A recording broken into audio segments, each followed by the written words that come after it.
News TDP కేంద్ర కార్యాలయానికి సంబంధించిన దాడి కేసులో మాజీ ఎంపీ నందిగం సురేష్ కస్టడీ కొనసాగుతోంది.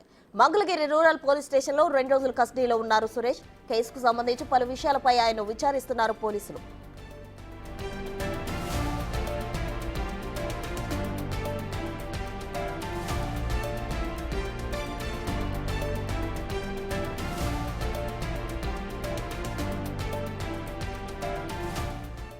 ఫోన్ డేటా ఆధారంగా ఆ రోజు ఎక్కడున్నారనే దానిపై ఫోకస్ పెట్టారు. ఆ రోజు ఎవరితో మాట్లాడారనే అంశాలపై పోలీసులు విచారిస్తున్నారు. అయితే కస్టడీలో పోలీసులకు మాజీ ఎంపీ నందిగం సురేష్ సహకరించడం లేదని సమాచారం. విచారణకు సంబంధించిన విషయాలను గోప్యంగా ఉంచుతున్నారన్నారు పోలీసులు. రేపటి వరకు కస్టడీలో ఉండనున్నారు సురేష్.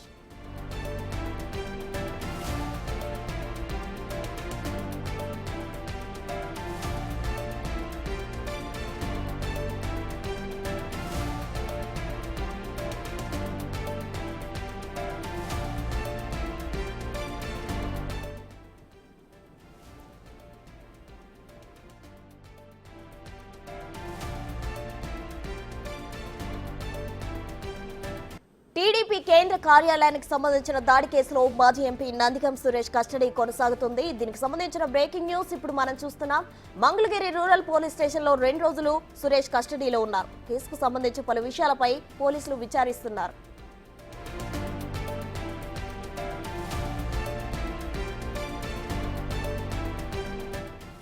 ఫోన్ డేటా ఆధారంగా ఆ రోజు ఎక్కడున్నారనే దానిపై ఫోకస్ పెట్టారు పోలీసులు. ఆ రోజు ఎవరితో మాట్లాడారనే అంశాలు విచారిస్తున్నారు. అయితే కస్టడీలో పోలీసులకు ఎంపీ నందిగం సురేష్ సహకరించడం లేదని సమాచారం. విచారణకు సంబంధించిన విషయాలు గోప్యంగా ఉంచుతున్నారన్నారు పోలీసులు. రేపటి వరకు సురేష్ కస్టడీలో ఉండనున్నారు.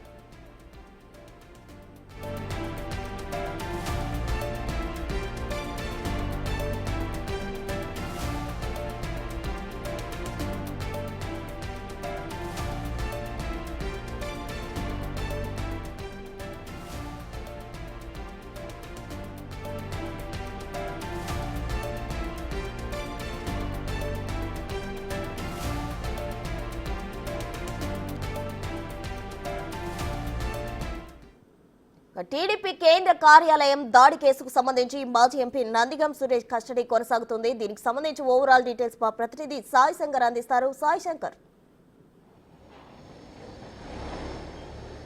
ప్రధానంగా ఈరోజు 2వ రోజు మాజీ ఎంపీ నందిగం సురేష్కి సంబంధించి మంగళగిరి రూరల్ పోలీస్ స్టేషన్లో కస్టడీ విచారణ అనేది కొనసాగుతుంది. కొద్దిసేపటి క్రితమే ఈ విచారణ అనేది కూడా ప్రారంభమైనటువంటి పరిస్థితి ఉంది. అయితే ప్రధానంగా నిన్న మధ్యాహ్నం 12 గంటల సమయంలో గుంటూరు జిల్లా జైలు నుంచి మంగళగిరి రూరల్ పోలీస్ స్టేషన్కి నందిగం సురేష్ని మంగళగిరి పోలీసులు తీసుకువెళ్లారు. నిన్నంతా కూడా విచారణ చేపట్టారు. ప్రధానంగా కూడా కేంద్ర కార్యాలయానికి సంబంధించినటువంటి దాడి అంశంలో కీలకంగా నందిగం సురేష్ ఉన్నట్లు కూడా పోలీసులు గుర్తించడం జరిగింది. దీనికి సంబంధించి ఆ రోజు ఆయన ఫోన్ డేటా ఆధారంగా కూడా ఆయన్ని కొన్ని ఆధారాలు కూడా పోలీసులు అయితే సేకరించారు. దాని ఆధారంగానే విచారణ చేపడుతున్నారు. ఎందుకంటే అరెస్టు చేసిన రోజు కూడా విచారణ చేపడితే నందిగం సురేష్ సరైనటువంటి వివరణలు ఇవ్వలేదనే విధంగా పోలీసులు చెప్తున్నారు. దీనికి అనుగుణంగానే ఇప్పుడు కస్టడీకి తీసుకొని విచారణ ఇస్తున్నట్లు కూడా తెలుస్తుంది. ప్రధానంగా ఆ రోజు నందిగం సురేష్ ఎవరితో మాట్లాడటం జరిగింది, కేంద్ర కార్యాలయం పైన దాడి జరుగుతున్నటువంటి సమయంలో ఆయన అక్కడే ఉన్నారనే విధంగా కూడా నందిగం సురేష్కి సంబంధించినటువంటి ఫోన్ సిగ్నల్స్ ఆధారంగా కూడా పోలీసులు గుర్తించడం జరిగింది. అక్కడ ఏం చేస్తున్నారు, ఆ రోజు డైరెక్ట్గా ఈ కేసుకు సంబంధించినటువంటి అంశంలో దాడిలో ఎటువంటి పాత్ర ఉంది, ఇక్కడ మొబిలైజ్ చేసినటువంటి కార్యకర్తలు కూడా చాలామంది నందిగం సురేష్కి సంబంధించినటువంటి వారిగా కూడా పోలీసులు గుర్తించారు. ఇవన్నిటికి కోణంలో కూడా నందిగం సురేష్ను విచారిస్తున్నారు. అయితే నిన్న చాలా వరకు కూడా విచారణకి సహకరించలేదు అనే విధంగా కూడా పోలీసుల నుంచి ఇంటర్నల్గా సమాచారం అందుతుంది. ఎందుకంటే వైఎస్ఆర్సీపీ నేతలకు సంబంధించినటువంటి విచారణ సమయంలో డిఎస్పీ ప్రెస్ మీట్ పెట్టారు. కానీ ఇది కస్టోడియల్ విచారణ కాబట్టి దీనికి సంబంధించినటువంటి అంశాలు బయటికి చెప్పకూడదు అనే విధంగా కూడా పోలీసులు చెప్తున్నారు. అయితే ఈ నేపథ్యంలోనే వాళ్ళకి సంబంధించి లోపలగా ఇంటర్నల్గా సమాచారం మేరకు పోలీసులు విచారణకు సంబంధించి ఏ ప్రశ్న అడిగినా కూడా సమాధానం అనేది సరైన విధానంగా రావట్లేదనే విధంగా కూడా తెలుస్తుంది. మన వైసీపీ నేతలు కూడా 35 ప్రశ్నలకి వాళ్ళు కొన్నిటికి సరైన సమాధానం ఇవ్వడం, తర్వాత కొన్ని ప్రశ్నలకి పొంతం లేని సమాధానాలు ఇవ్వడం జరిగింది. అయితే వాళ్ళు ఇచ్చినటువంటి కొంత డేటా కానీ ఆధారాలు కానీ ఏవైతే వాళ్ళ దగ్గర నుంచి వచ్చినటువంటి సమాచారాన్ని కూడా నందిగం సురేష్ ముందు ఉంచుతున్నారు. దానికి అనుగుణంగా కూడా ప్రశ్నలు అయితే రూరల్ పోలీసులు అయితే విచారణలో నందిగం సురేష్ను విచారిస్తున్నటువంటి అక్కడ ఉన్నటువంటి పరిస్థితి ఉంది. మొత్తంగా మాత్రం నందిగం సురేష్కి సంబంధించి అత్యంత కీలకమైనటువంటి ఆధారాలను అయితే స్వీకరిస్తున్నారనే విధంగా చెప్పొచ్చు. ఎందుకంటే కేంద్ర కార్యాలయానికి సంబంధించినటువంటి అంశంలో అప్పిరెడ్డికి సంబంధించి అనుచరులు ఎక్కువ సంఖ్యలో ఉన్నారు. తర్వాత నందిగం సురేష్కి సంబంధించి మొబిలైజ్ ఎక్కువగా చేసినట్లు కూడా తెలుస్తుంది. వీళ్ళంతా కూడా పక్కా ప్రణాళికగా కూడా ఈ కేంద్ర కార్యాలయం దాడికి సంబంధించి ప్రణాళిక అంతా కూడా వీళ్ళ ఆధ్వర్యంలోనే జరిగినట్లు కూడా గుర్తించినటువంటి ఉంది. కాబట్టి కంపల్సరీగా వీళ్ళ దగ్గర నుంచి ఎక్కువగా డేటా అంటే ఆధారాలు సేకరించాలి ఈ కేసుకు సంబంధించి. అందుకే ఈ కస్టోడియల్ విచారణ అనేది కొనసాగుతుంది. ఈ రోజంతా కూడా కొనసాగుతుంది. కాబట్టి అంటే ఒక గంట విచారణ కొనసాగితే మరో అరగంట రిలీఫ్ ఇచ్చేటటువంటి పరిస్థితి ఉంటుందనే విధంగా పోలీసులు చెప్తున్నారు.